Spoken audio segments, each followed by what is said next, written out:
کہ صبر وہ درجات پہ لے جاتی ہے کہ بغیر حساب کتاب تمہیں اللہ جنت فرما دے گا.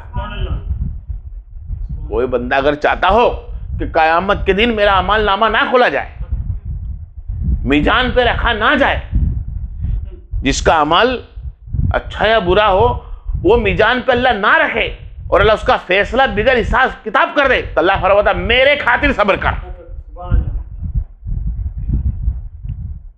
صبر اللہ کی خاطر. اور صبر نبی کریم صلی اللہ علیہ وسلم نے, آپ خود دیکھیں حدیثوں پاک کے اندر کہ صبر قرآن میں دیکھے, حدیث میں دیکھے کہ صبر کا اتنا بڑا رول رکھا ہے کہ شکر اللہ جو بجاتا ہے, بندہ شکر بجاتا ہے تو اس کی نعمت بجاتا ہے, اللہ کی عطا پہ شکر بجاتا ہے. اور جو بندہ صبر کر لیتا ہے تو اللہ فرماتا ہے یہ میرا ہو جاتا ہے. یہ بہت بڑا الفاظ ہے کہ جو اللہ کا ہو جانا, یعنی اللہ کا ہونا, اللہ کے بغیر حساب کتاب جنت ملنا, بغیر حساب کتاب جنت مل جائے. صبر وہ چیز ہے. اب صبر کیا ہے؟ صبر اس کو کہتے ہیں جو اللہ تبارک و تعالیٰ کی عطا, ہم شکر مانتے نا کہ اللہ تو نے یہ دیا, تیرا شکر ہے, تیرا شکر ہے, بولتے نا ہنسی نعمت پہ, تو یہ بھی اللہ کی عطا ہے. صبر بھی اللہ کی عطا ہے, بس بندے کو اس کو اپنانا پڑے کہ میں صبر کو بھی اپنا لوں, بسا لوں دل میں. صبر کیا؟ جب اللہ تبارک و تعالیٰ نے تمہیں دی ہوئی زندگی کے اندر کوئی تکلیفات دی, کوئی مصیبت آئی, کوئی پریشانی آئی, بھائی کیا دیا؟ بھائی پہلے میں نے تمہیں گھر دیا, گھر چھین لیا, اولاد دی, اولاد چھین لی, دولت دی, دولت چھین لی, شہرت دی, شہرت چھین لی, عزت دی, عزت چھین لی. ہر چیز پر تم صبر کر لو تو صبر ہے. بھائی دولت دیو, دولت چھین لے اور صبر نہ کرے, اور تمہارے کو یہاں تک کہ تم کو بخار آ جائے, چھوٹا سمجھا دو کہ بخار آ جائے, کچھ چیز چوری ہو جائے, کوئی تمہارا دھندے میں نقصان ہی ہو جائے, اور وہ نقصان تمہارے چہرے پہ دکھ جائے تو صبر نہ ہوا.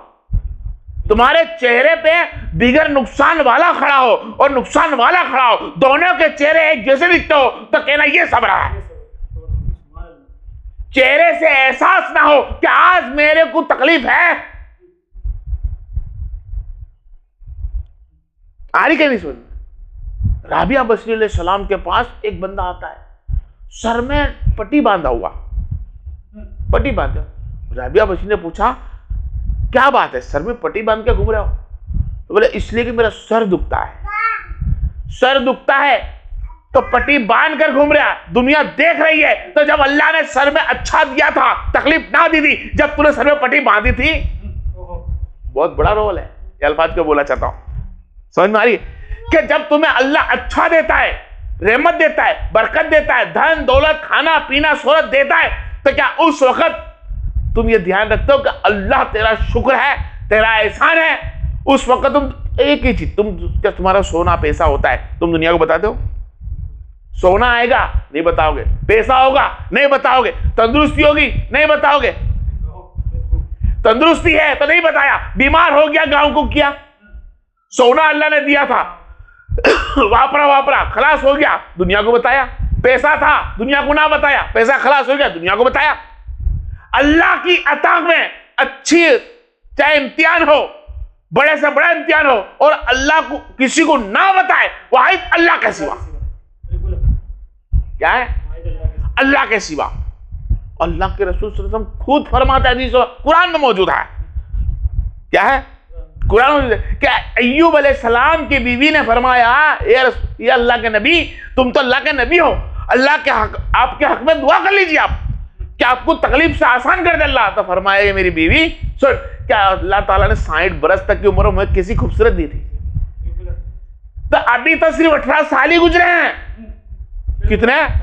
بیماری میں 18 سال گزرے ہیں, تکلیف میں, دھن دولت سب لٹا گیا, بچے تک مر گئے, بیوی تک نے چھوڑ دیا, لیکن پھر 18 سال گزرے میں تو 60 سال تک تمہارے ساتھ رہا, تخت پہ بیٹھا. جو بندہ اللہ کے دیے میں صبر کر لے, اس کی تکلیفوں پہ صبر کر لے, اس کے امتحان پہ صبر کر لے, فرمائے گا اس کو میرے لیے راحت ہے, اور اسی کو میں پسند کرتا ہوں جو میرے دی ہوئی میں، میرے دیے ہوئے میں صبر کرے. یہ بہت بڑا مسئلہ ہے. مومن کی پہچان یہ ہے. کیا ہے مومن کی پہچان؟ کیا ہے؟ جو مومن بندے ہوتے نا، مومن، وہ یہ نہ سمجھے کہ نماز پڑھ کر مومن بن گئے یا روزہ رکھ کر. یہ تو سرے کا قانون ہے. مومن بندہ تو وہ ہوتا ہے کہ جو اللہ کے رسول صلی اللہ علیہ وسلم نے فرمایا کہ کچھ صحابہ کے پاس میں پہنچا اور صحابہ کو فرمایا، اے صحابہ تم میں کیا ایسا ہے جو تم مومن ہو؟ تم میں کیا ایسا ہے جو تم مومن ہو؟ عمر فاروق خاموش رہے. ارے کہہ سکتے تھے نا کہ ہم تمہارے ساتھ میں ہیں. خاموش رہے. پھر نبی نے پوچھا تم بتاؤ. تو فرمایا رسول اللہ صلی اللہ علیہ وسلم اللہ کی ہر عطا پر، عمر فاروق فرماتے ہیں اللہ کی ہر عطا پر ہم راضی ہیں اور امید رکھتے ہیں واحد اللہ سے. اور جب کوئی مصیبت آ جائے، پوائنٹ نوٹ کرنا، اگر کوئی اے رسول اللہ ہم پر کوئی مصیبت آ جائے تو ہم اللہ کے سوا کسی کو نہیں بتاتے. مومن کی پہچان کہ تم پہ مصیبت آ جائے، تکلیف آ جائے، پریشانی آئے، روزی میں تکلیف آئے، کھانے میں آئے، گھر بار میں آئے، تندرستی میں آئے، اگر تکلیف آ جائے تو اللہ کے سوا کسی سے فریاد نہیں. اور تم نے کسی اور کو فریاد کر دی تم مومن نہیں. ہم تو طرح ذرا سی تکلیف آئی تو باپوؤں کے پاس، کسی پیر صاحب پاس، کسی اس کے بے شک دعا کرنا اچھی بات ہے، لیکن دعا کرنا بولا بھائی میرے حق میں دعا کرو، بس تکلیف بتا کر دعا کرانا اجازت نہیں ہے. تم تو تکلیف بتا دو ہمیں یہ پرابلم ہے، ہمیں یہ پرابلم. ارے جب پرابلم اللہ نے دی ہے اللہ ہی تو لے گا. تو فرمایا انا للہ و انا الیہ راجعون.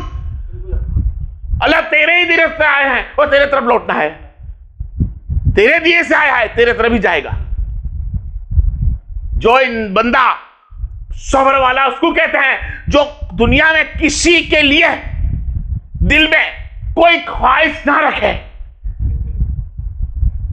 کوئی خواہش نہ رکھے کہ مجھ سے یہ شکوہ ہے. کسی بندے سے کوئی شکوہ نہ رکھتا ہو، یعنی شکوہ مطلب کوئی فریاد نہ رکھتا ہو. کوئی بندہ بندے سے فریاد نہ رکھے، چاہے تکلیف کے اندر ہو، مصیبت میں ہو، جان مال کے سودے میں ہو، واحد اللہ سے ہے. وہ مومن ہے، وہ مسلمان ہے. اور ان قریب اللہ تعالیٰ نے فرمایا کہ جو بندہ میرے دی تکلیف کے اندر، پریشانی کے اندر میرے دیے سے میں لے لیتا ہوں اور وہ صبر کر لیتا ہے، ان قریب مجھے شرم آئے گی کہ اس کا عمل میں ترازو میں رکھوں. کیا فرماتا اللہ؟ مجھے حیا آتی ہے کہ اس بندے کے اعمال میں ترازو میں رکھوں، میزان میں رکھوں جس نے میرے خاطر صبر کیا ہو، میرے دیے میں صبر کیا ہو، میری تکلیف میں صبر کرا ہو. ہاں میرے بھائی صبر کر لے.